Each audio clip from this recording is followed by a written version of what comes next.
Congress MLC Vijayashanti మరోసారి BRS అధినేత మాజీ సీఎం కేసీఆర్పై తీవ్ర స్థాయిలో విరుచుకుపడ్డారు. కేసీఆర్ తన పార్టీని బలవంతంగా విలీనం చేశారని, తెలంగాణ కోసం తాను ఆయన కంటే ముందే పోరాడిన నిబంధించారు. తెలంగాణ రాష్ట్రాన్ని కేసీఆర్ ఒంటరిగా సాధించుకున్నట్లు చూపించుకోవడం తప్పుడు ప్రచారం అని విమర్శించారు.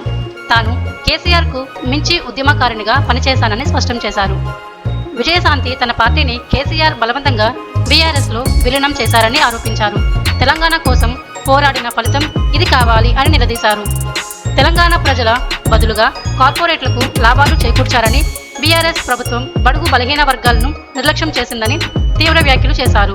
కేసీఆర్ పాలనలో రాష్ట్రం ఆర్థికంగా తీవ్రంగా నష్టపోయిందని ఆరోపించారు.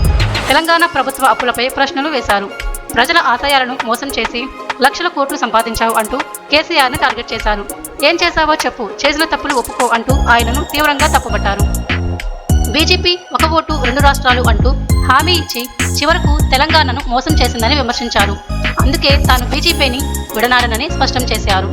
మాజీ సీఎం కిరణ్ కుమార్ రెడ్డి తెలంగాణ వ్యతిరేకి అని చెప్పి ఇప్పుడు అలాంటి వ్యక్తిని బీజేపీ ఎలా ఒప్పుకుంది అని ప్రశ్నించారు.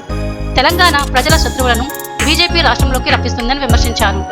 కేసీఆర్ను వదిలిపెట్టొద్దు అంటూ రాజకీయంగా మరింత దూకుడుగా వ్యవహరించబోతున్నట్లు సంకేతాలిచ్చారు. ప్రస్తుత టార్గెట్ బీఆర్ఎస్, బీజేపీ. కాంగ్రెస్ కోసం తెలంగాణలో మరింత యాక్టివ్గా వ్యవహరించబోతున్నారని స్పష్టమైంది. తెలంగాణ కోసం కేసీఆర్ కాదు, నిజమైన ఉద్యమకారులే పోరాడాలి. విజయ్